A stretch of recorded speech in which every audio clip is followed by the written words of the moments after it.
to share with you again.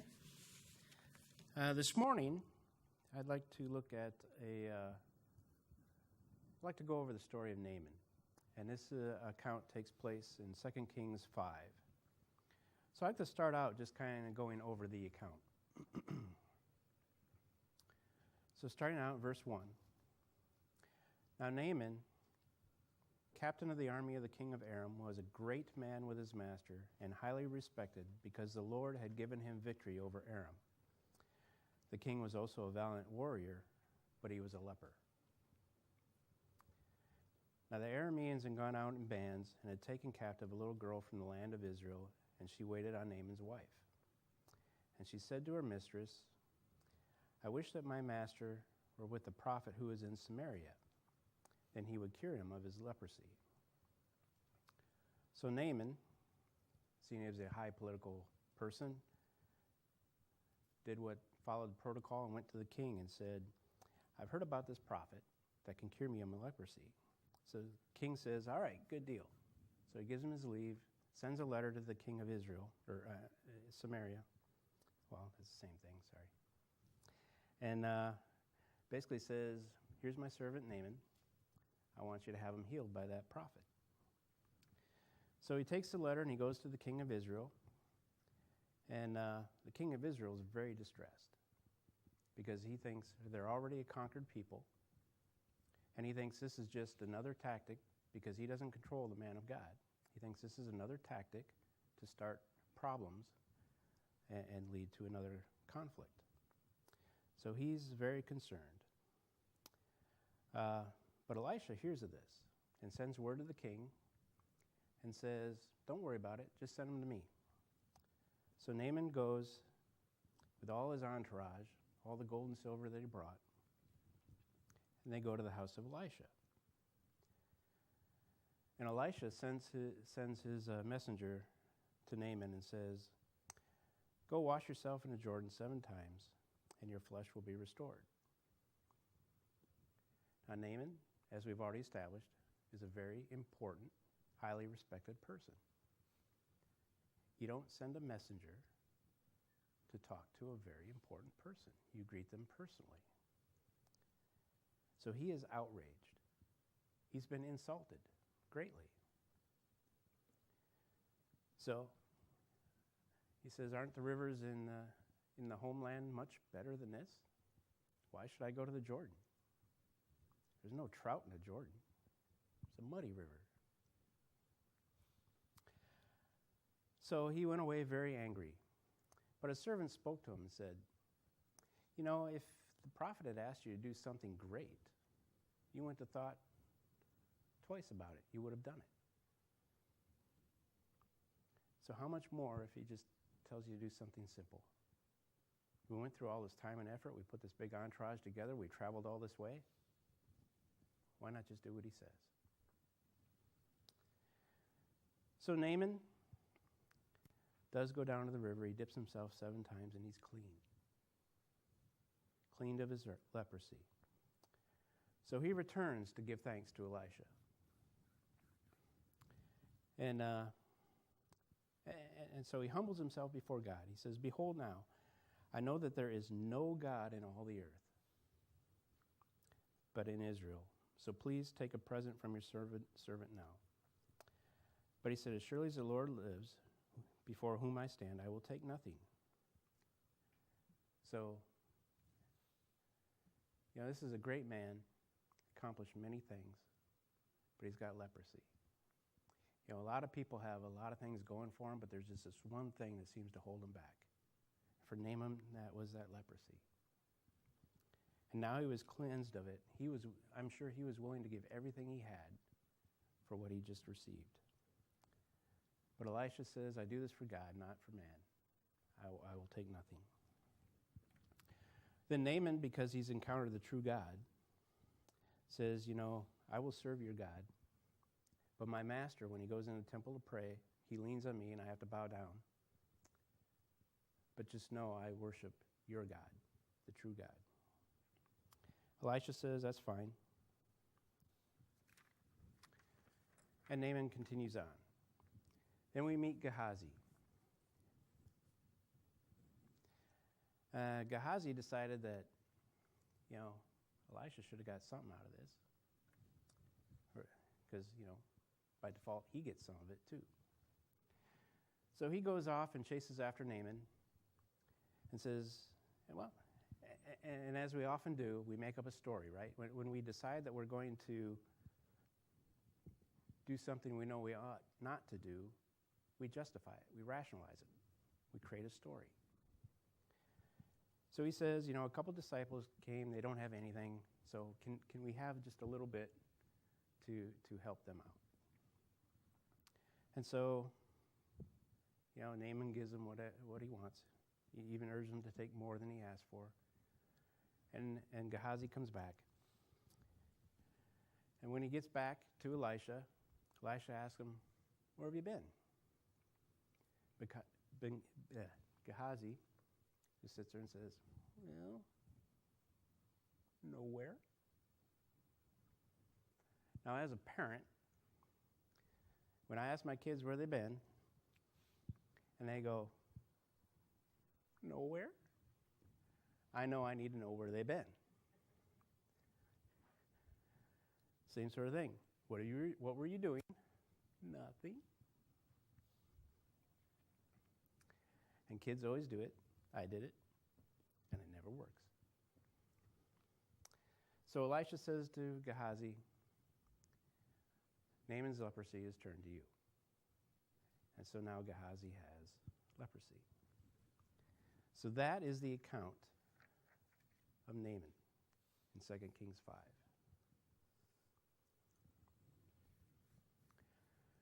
Now there's three principal characters in this account. First, there's Naaman. Again, we learn that he's a captain of the army. He's a great man. He's highly respected. He's been victorious. In fact, it even says that the Lord had given him victory. So I assume that since Samaria, Israel, was under judgment of God because they not loved the Lord their God, that Naaman was God's instrument for helping to punish them as they were conquered. We learn that he was a great warrior, but a leper. And as I said, we seem to have one thing that seems to hold us back. Whether it's a disease, a state of mind, something like that. And we need to turn over to God. We're reminded by Paul that even he had something that held him back. A great thorn in the flesh. We don't know what it was. But it was something that obviously was very disconcerting to him, and he sought to have it removed. And God saw fit not to. So regardless of our circumstances, we're called to serve God. And whatever our difficulty is, whether it is some sort of disease, some sort of disposition, whatever, we're still called to serve the one true God, as Naaman learned. But initially, again, Naaman was a very proud man, which kind of comes when you're highly respected and have a high government position, which he did. And he wanted to be healed. He wanted to be healed very bad, but he wanted it on his terms. When he was insulted and told to go buy a servant and dip in a Jordan, he was insulted. He wanted to be cured, but he wanted it done his way. He had the Burger King doctrine. I want it my way. But common sense prevailed, and he was cured. He was healed, and he was humbled before a holy God. We also have Gehazi, and we see people like this too. We learn from Scripture that as long as Elisha has been here, there's a record of Gehazi as his loyal servant. So he's seen Elisha work many miracles. He certainly is very familiar with the God that Elisha serves. As far as we know, he serves him as well. Yet, he decided he wanted something a little more. And we learn from him that no matter our experience with God, there's always that temptation. There's always that opportunity to convince ourselves that we deserve something more than what we have. Yes, God, but I could do so much more if. And like he did with Naaman, we wrap it in a nice little bow. We rationalize. We convince ourselves that what we're doing is for the right reasons and that it's a good thing to do. We spiritualize our greed. And that's what we get from Gehazi. And last, we have Elisha,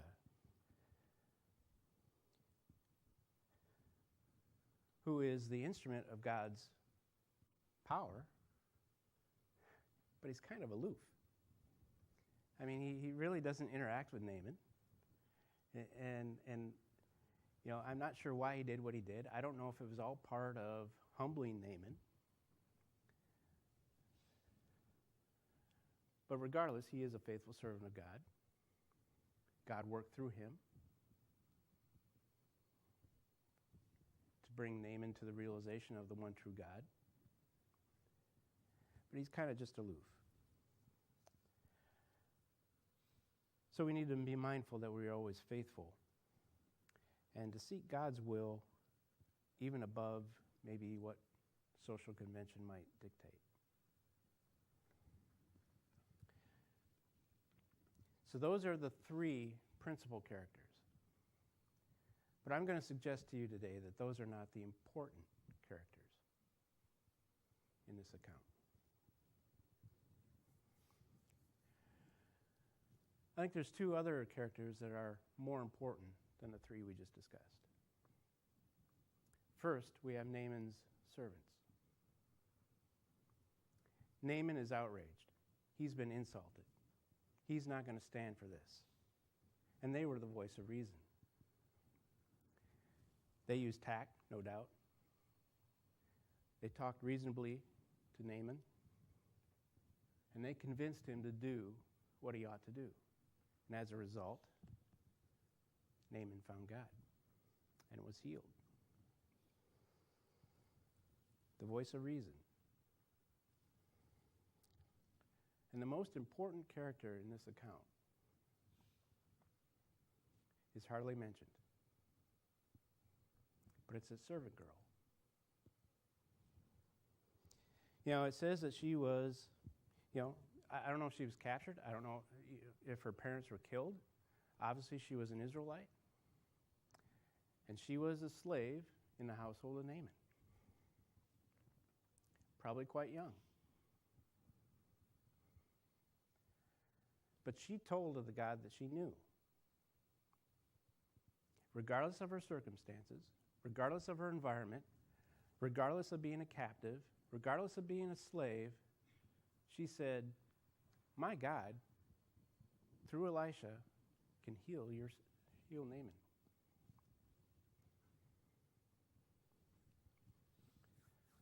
She was the voice of knowledge. She didn't know much, but she knew that Elisha was a man of God and could heal. She told of what she knew. Go see Elisha, he'll cure you.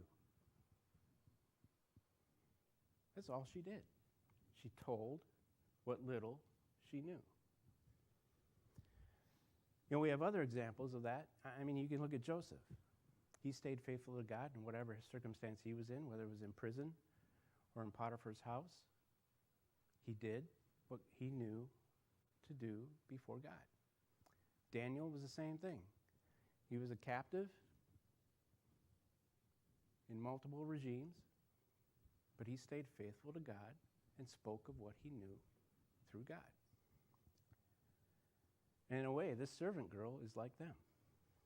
She spoke of what she knew.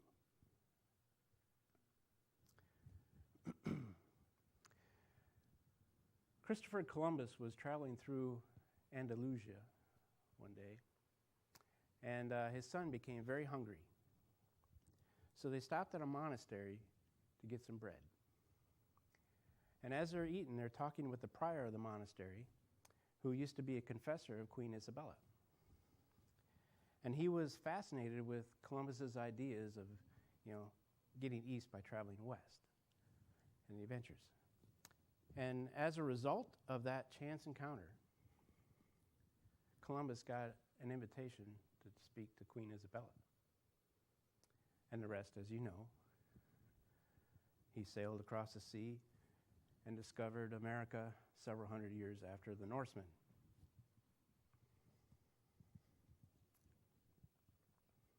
Who had actually settled it by that time.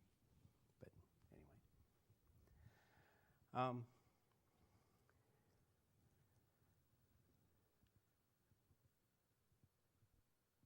So the point I want to make today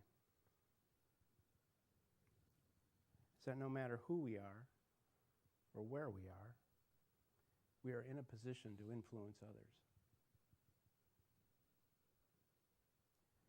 The situation of that servant girl was certainly less than ideal, but she had an influence for God. No matter where you are, in your job, in your neighborhood, in the store,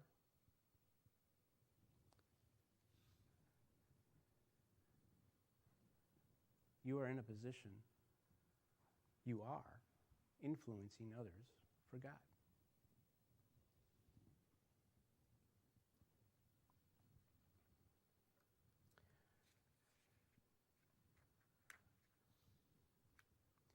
Actually, that's it.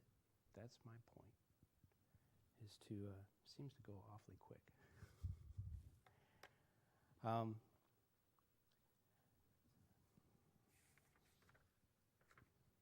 Thought I wrote something else down somewhere.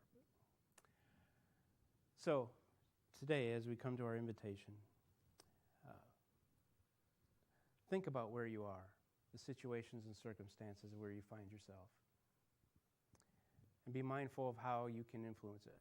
I would encourage you to look for opportunities to be an influence, an ambassador for Christ. Let's, I guess we'll go to our song. Sorry.